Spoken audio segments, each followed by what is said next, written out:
ఈరోజు మనము చుక్కకూర పప్పు చేసుకున్నాం. దీంట్లో 2 గ్లాసులు పప్పు వేసుకోవాలి.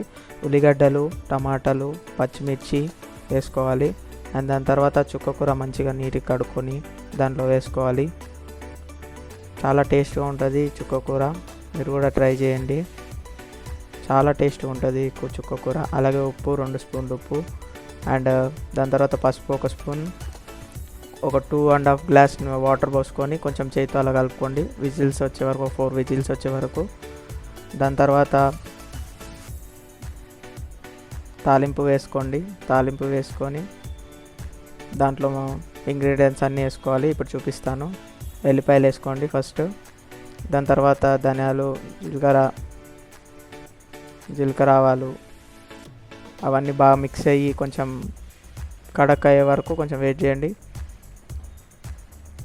దాని తర్వాత ఒట్టిమిర్చి